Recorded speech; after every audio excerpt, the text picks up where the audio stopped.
आज हम पढ़ते हैं आरोह भाग 2 कक्षा 12 की जो एनसीईआरटी की जो पुस्तक है हिंदी अनिवार्य के लिए आरोह भाग 2 उसका प्रथम अध्याय जो कवि हरिवंश राय बच्चन द्वारा रचित कविता आत्म परिचय निशा निमंत्रण से ली गई है, उसकी हम व्याख्या करते हैं।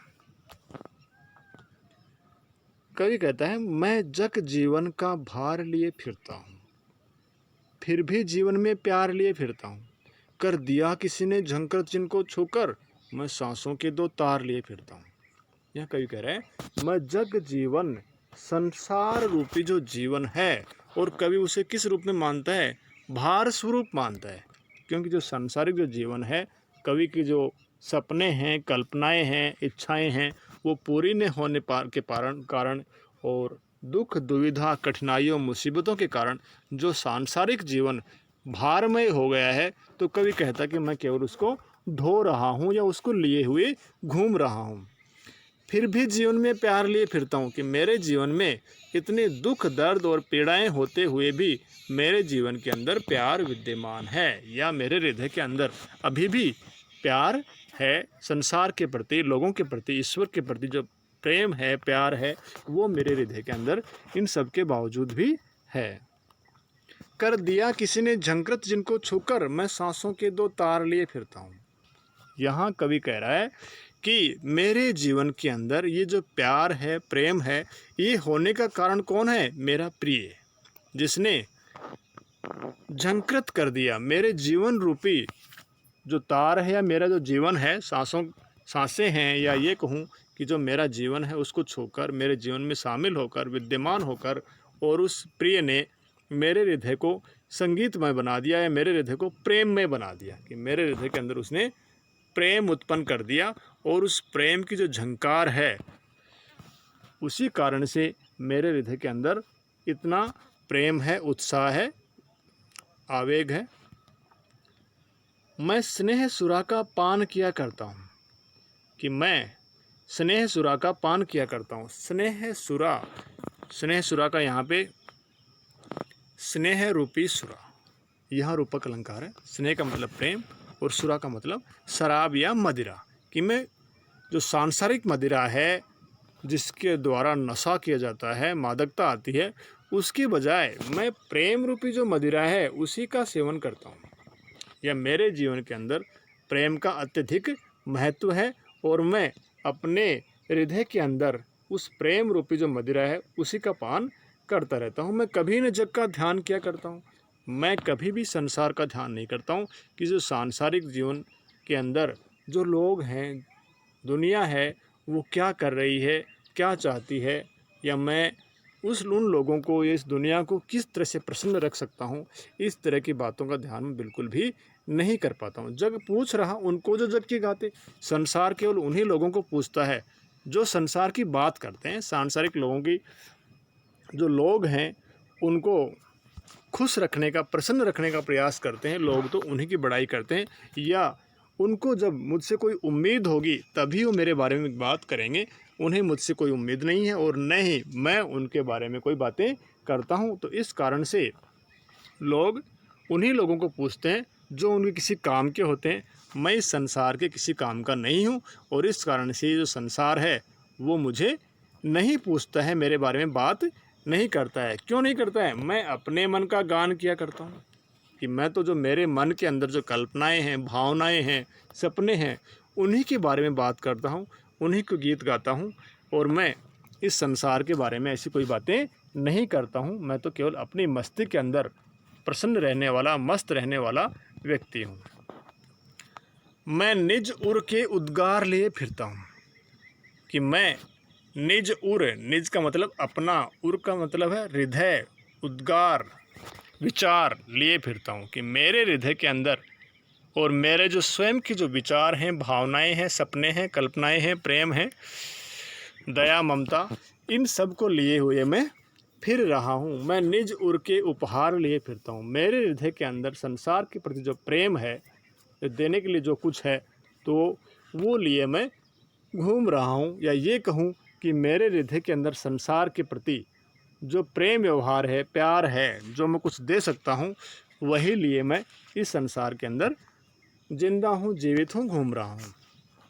है यह अपूर्ण संसार न मुझको भाता, कि जो संसार है वो मुझे पूरा नहीं लगता है, क्योंकि जो कवि की जो कल्पनाएं हैं, सपने हैं, वो अपूर्ण रह गए हैं, वो इस संसार के द्वारा पूरे नहीं हो पाते हैं। इस कारण से कवि संसार को अपूर्ण कहता है।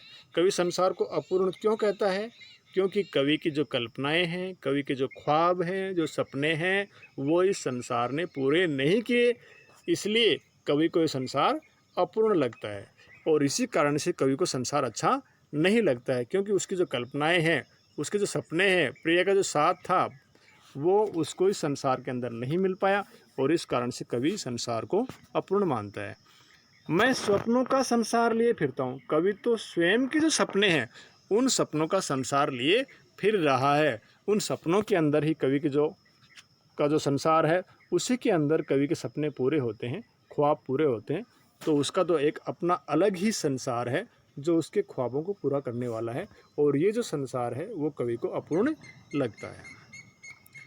मैं जला हृदय में अग्नि दहा करता हूँ, कि मैं अपने हृदय के अंदर जो प्रेम की, मेरे हृदय के अंदर जो प्रिय के प्रति प्रेम है, और उस प्रेम के कारण से जो विरह की, वियोग की जो आग है, उस अग्नि को इस हृदय के अंदर जलाए रखता हूँ। कि प्रेम की जो अग्नि है, प्रिय के बिछुड़ने के कारण से जो वियोग और विरह है, उन भावों के कारण से मेरा हृदय आग के समान दहकता रहता है, जलता रहता है। इसके बावजूद भी सुख दुख दोनों में मग्न रहा करता हूँ, कि चाहे सुख आए और चाहे दुख आए, मैं उन दोनों भावों के अंदर ही मस्त रहता हूँ। मुझे सुख दुख का कोई फर्क नहीं पड़ता है। अर्थात सुख में भी वैसा ही और दुख में भी वैसा ही, मैं तो दोनों भावों के अंदर ही मस्त रहता हूँ। जग भव सागर तरने को नाव बनाए। कवि कह रहा है कि जग जो संसार है, वो भव सागर, संसार रूपी सागर, भव का मतलब है संसार, संसार रूपी सागर को तरने के लिए, पार करने के लिए नाव बनाता है। अर्थात इस संसार रूपी सागर को पार करने के लिए लोग तरह तरह के कार्य करते हैं। कोई धर्म के मार्ग पर चलने की कोशिश करता है, कोई सत्य के मार्ग पर चलने की कोशिश करता है, कोई ईश्वर को खोजता है, कोई कुछ करता है। तो इस तरह से लोग अपने अपने अलग अलग कार्य इस संसार रूपी सागर को पार करने के लिए करता है। मैं भव मौजों पर मस्त बहा करता हूँ, मुझे इस बात की कोई परवाह नहीं है। मैं तो संसार सागर की जो लहरें हैं, उनके ऊपर मस्त बह रहा हूँ। अर्थात अपने मन की मस्ती के अनुसार कार्य कर रहा हूँ, अपने जो सपने हैं उनके अनुसार कार्य कर रहा हूँ, और अपने हृदय के अंदर केवल प्रेम की जो भावनाएं हैं, उन भावनाओं को लिए ही घूम रहा हूँ। मुझे किसी बात की कोई परवाह नहीं है। अर्थात मैं किसी तरह की कोई नाव नहीं बना रहा हूँ इस संसार को पार करने के लिए।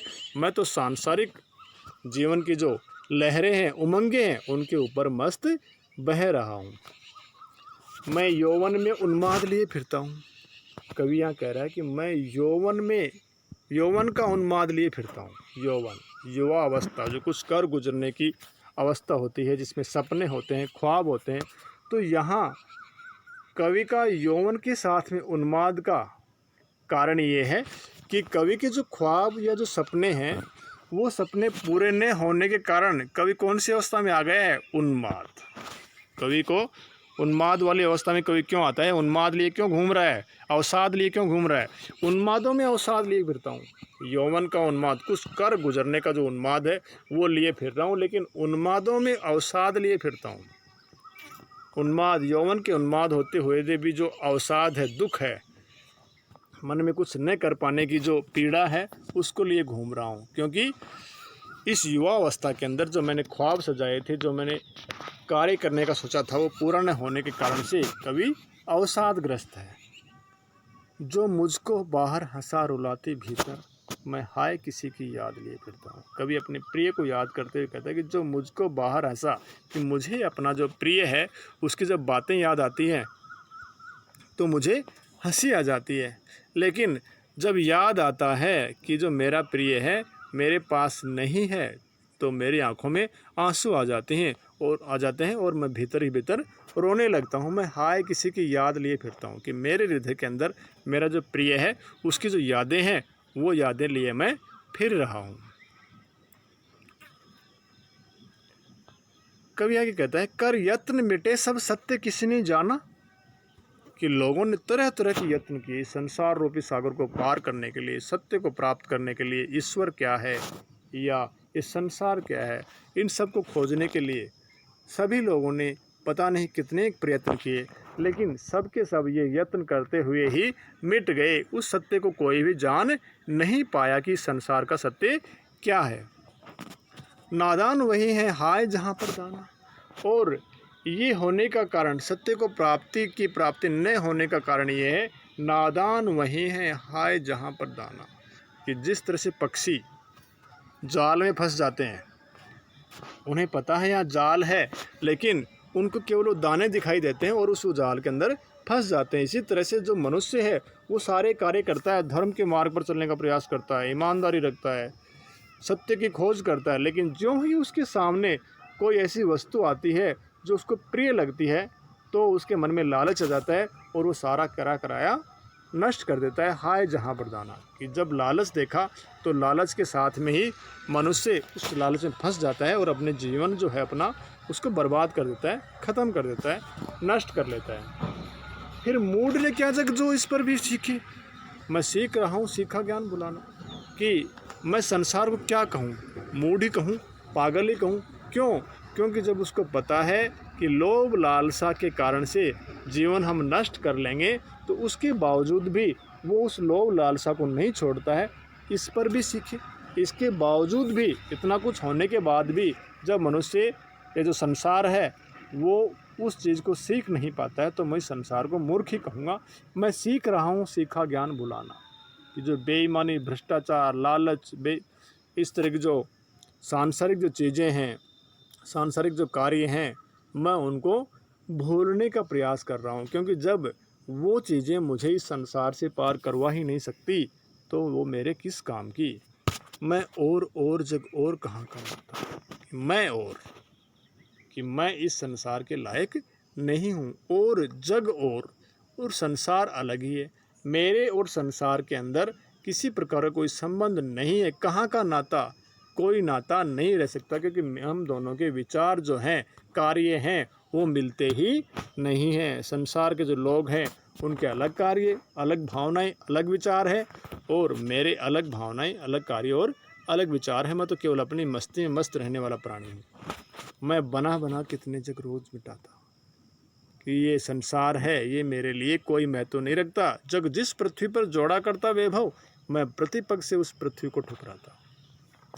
कि मैं बना कितने जग रोज मिटाता। कि जो मेरे सपने हैं, मेरे ख्वाब हैं, उन ख्वाबों और सपनों में जो प्रेममय हैं, उनके अंदर मैं न जाने कितने सपन जो संसार हैं वो रोज़ मिटा देता हूँ इस तरह के। तो अर्थात इस संसार का मेरे लिए कोई मोल या मूल्य नहीं है, कोई कीमत नहीं है। जग जिस पृथ्वी पर जोड़ा करता वैभव, संसार के लोग जिस धरती के ऊपर वैभव विलास की सामग्री जोड़ते रहते हैं, अपने सुख की सामग्री जोड़ते रहते हैं, मैं प्रतिपग से उस पृथ्वी को ठुकराता।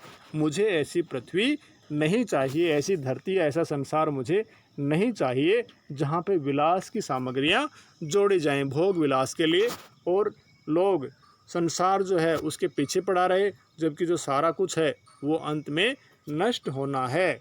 तो मैं इस नाशवान चीज़ के प्रति किसी तरह का कोई मोह नहीं रखता हूँ।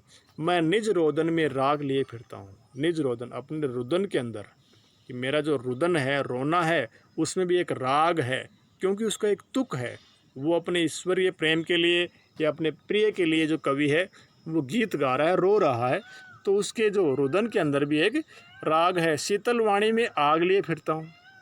कवि विरह के अंदर मग्न है, उसका जो हृदय है वो जल रहा है, उसकी वाणी जरूर शीतल है, वो ठंडी भी अच्छी बातें जरूर करता है, लेकिन फिर भी उसके हृदय के अंदर अग्नि होने के कारण से वो उस आग को लिए हुए, विरह की जो अग्नि है, प्रिय से मिलने की, ईश्वर से मिलने की जो आग है, ललक है, उसको लिए हुए कवि फिर रहा है। हो जिस पर भूपों की प्रसाद निछावर, जिसके ऊपर हो जिस पर भूपों की प्रासाद निछावर, प्रसाद का मतलब यह है महल है, कि जहाँ पर राजाओं के बड़े बड़े महल, उनकी जो विलास की सामग्री है, मैं उसको न्योछावर कर सकता हूँ। किसके ऊपर?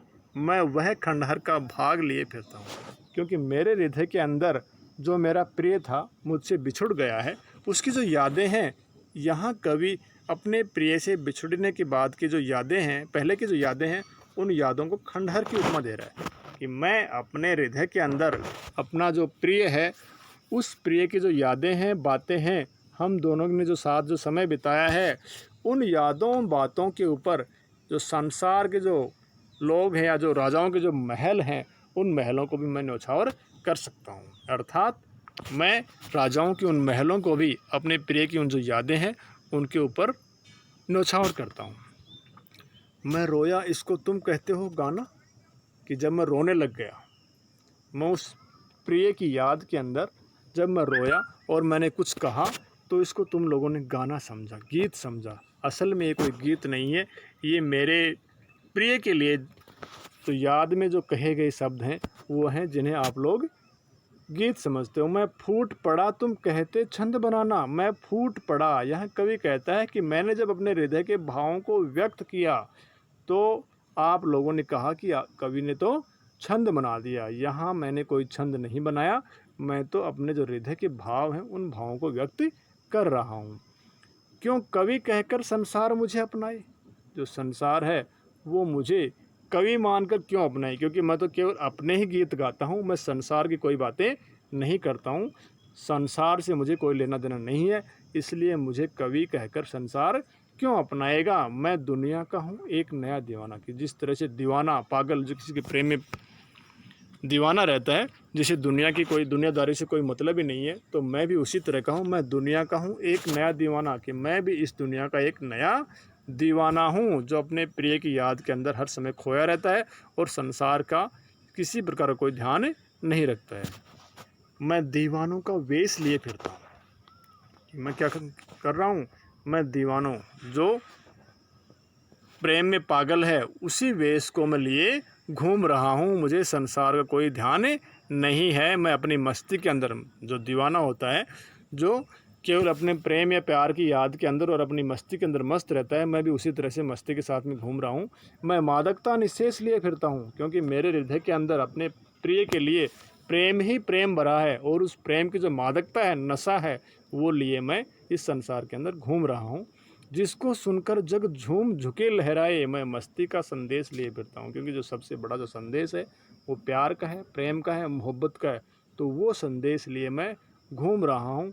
मैं मस्ती का संदेश लिए फिरता हूँ कि संसार को भूलकर और मस्ती के साथ में संसार की सागर की जो लहरें हैं उन मस्त पर मस्त तरीके से बहकर रहकर और जिया जाए, इस तरह का संदेश लिए मैं घूम रहा हूँ। कवि की जो दूसरी कविता है वो है दिन जल्दी जल्दी ढलता है। दोनों कविताएं ही निशा निमंत्रण से ली गई हैं।